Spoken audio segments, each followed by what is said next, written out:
పరిస్థితి బాగుండకపోతే మానేసేది పూజే మనం. ఒకే పూజా మందిరంలో 4 ఒకేలాంటి విగ్రహాలు ఇవన్నీ పెట్టకూడదు.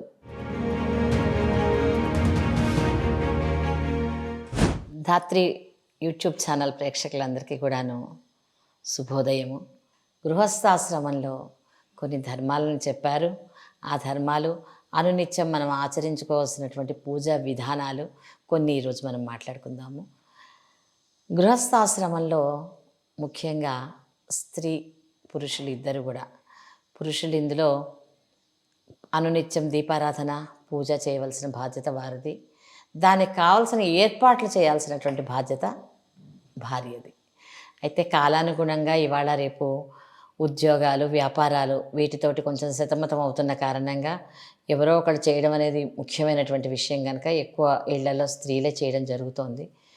అయితే ఇక్కడ ఈ పూజ ఎలాగా ఏమిటి అసలు అనునిత్యం ఏం చేయాలి అంటే, ముఖ్యంగా ఎవరైనా సరే ప్రతి వారికి ఒక ఇలవేల్పు ఉంటుంది. కొంతమందికి వెంకటేశ్వర స్వామి, కొంతమందికి వీరభద్రుడు, కొంతమందికి నరసింహస్వామి, కొంతమందికి రాముడు, అలా రకరకాలుగానే ఉంటారు. కొంతమందికి కృష్ణుడు, అలా ఎవరి ఇలవేల్పుని వాళ్ళు తప్పకుండా కొలవాలి. ఇలవేల్పుకి తప్పకుండా పూజ జరగాలి ఆ కుటుంబంలో. ఆ తర్వాత అనునిత్యం చేసుకునేటటువంటి పూజ. ఈ పూజ అనేది మన సమయాన్ని బట్టి మార్చుకుంటాం. ఎందుకంటే ముందు ఏదన్నా పరిస్థితి బాగుండకపోతే మానేసేది పూజే మనం. మిగతావి ఏం మానం కానీ పూజ మట్టుకు మానేస్తాం.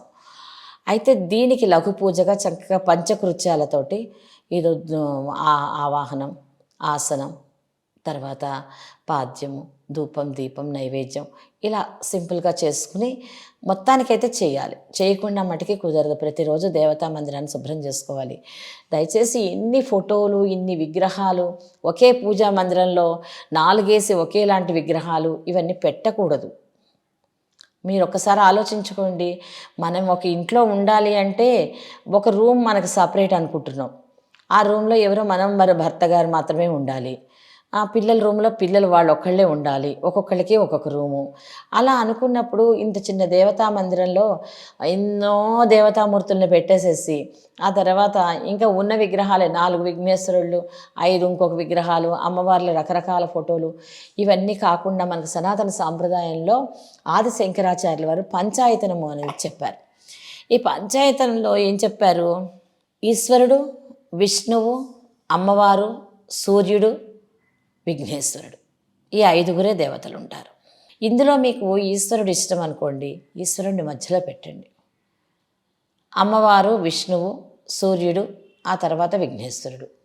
లేదు అమ్మవారినే మీరు శాక్తేయం అనుకోండి, అమ్మవారిని మధ్యలో పెట్టండి.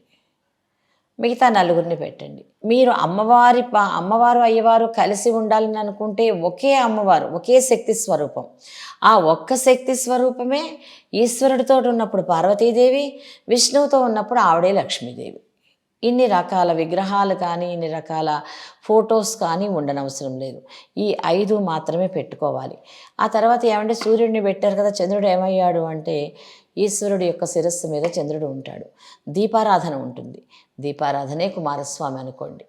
అర్థమైందా? వీటితో మాత్రమే పూజ చాలు, ఇంతకన్నా ఎక్కువ అక్కర్లేదు. ఇక ఇలవేల్పు అనేది తప్పకుండా పక్కన ఒకటి ఉండాలి. మన సాంప్రదాయంలో ఎక్కడైనా గుర్తుపెట్టుకోండి, మా ఆడపిల్లలందరూ కూడా అత్తగారి సాంప్రదాయంలో ఉన్నదే మనకు ఆచారంలోకి వస్తుంది. మనం పుట్టింటి నుంచి తెచ్చేది సాంప్రదాయంలోకి రాదు. వారికి ఏది ఉందో ఇలవేల్పు, వాళ్ళకి రాముడు ఇలవేల్పు అయితే మీరు రామకళ్యాణం చేసుకోవాలి, అనంత పద్మనాభ వ్రతం చేసుకోవాలి. అలా ఏదో ఉంటుంది. వాళ్ళ కుటుంబంలో మొదటి నుంచి వస్తున్నట్టు ఉంటుంది. ప్రతిసారి తిరుపతి సంవత్సరానికి ఒకసారి వెళ్ళాలి అనుకుంటారు. వాళ్ళ కుటుంబంలో తప్పకుండా తిరుపతి ఒకసారి వెళ్ళి రావాలి. ఈ విధంగా వాళ్ళకి ఏముంటుందో వెంకటేశ్వర స్వామిని ఆరాధించుకోవాలని అనుకుంటారు వాళ్ళు, అలా ఆరాధించుకోవాలి. కొన్ని ప్రాంతాలలో ప్రాంతాల వారీగా వారికి ఏముందో అలవాటు దాన్ని చెయ్యండి. కొత్తవి మనకు అవసరం లేదు. సంప్రదాయంలో చాలానే చెప్పారు. ఆ చెప్పిన వాటిని ఆచరిస్తే చాలు. కొత్త పోకడలన్నీ తీసుకొచ్చి నేను ఇది చేస్తున్నాను నువ్వు చేస్తున్నావా అని మళ్ళీ ఇంకొకళ్ళని అడగక్కర్లా. అందుకనే శంకర్లు చెప్పినటువంటి పంచాయతనంలో ఉన్నటువంటి ఆ 5గురు దేవతామూర్తుల్ని ఆరాధించుకుంటూ ఉండాలి. అలాగే ప్రతిరోజు మహానైవేద్యం పెట్టడం అనేది ముఖ్యమైనటువంటి విషయం. తప్పకుండా, ఎందుకంటే మనం వండుకుంటున్నాం కనుక తప్పకుండా నైవేద్యం పెట్టాలి. శుచి ప్రధానం. ఎలా పడితే అలాగ స్నానం చేయకుండాను అంటే ఆ, ఏ బట్టలతో ఆ బట్టలతో వండేసేసి అలా నైవేద్యం అది పెట్టకూడదు. శుచి ఎందుకండి అంటే ఆరోగ్యానికి, ఆరోగ్యం కోసం తప్పకుండా శుచిగా ఉండాలి. ఏమి అనారోగ్యాలు వచ్చినప్పుడు హాస్పిటల్స్కి వెళ్ళినప్పుడు మనం భయపడుతూ లేము. అలాగే ఎప్పుడు భగవంతుడి దగ్గర శుచి ప్రధానం అనమాట.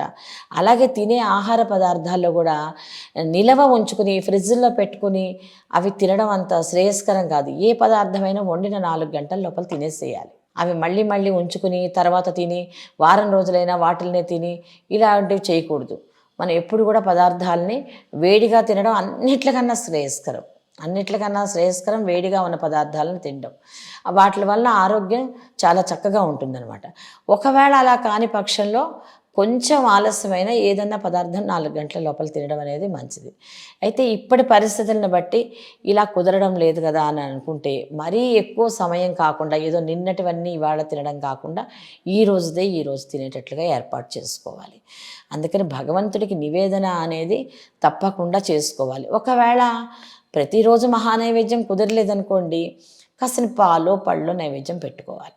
దేవతారాధన మటుకి ఎప్పుడైనా సరే మానడానికి వీల్లేదు తప్పకుండా. దేవతారాధన కన్నా కూడా పితృదేవతల కార్యక్రమం మటుకి అస్సలు మానకూడదు. అది చాలా ముఖ్యమైనటువంటి విషయం అనమాట. వాళ్ళు ఎదురు చూస్తూ ఉంటారు. అందుకని పితృకార్యాలని మానకూడదు, అలాగే దైవ కార్యాలని కూడా మానకూడదు.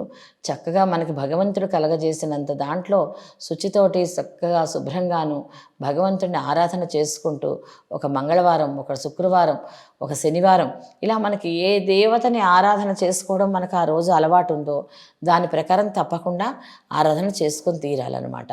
అలాగేను ఇంట్లో ఇన్ని దేవతామూర్తులను మటుకు దయచేసి అందరూ కూడా తొలగించండి. అది తప్పేమీ కాదు, అన్ని రకాలు పెట్టక్కర్లేదు.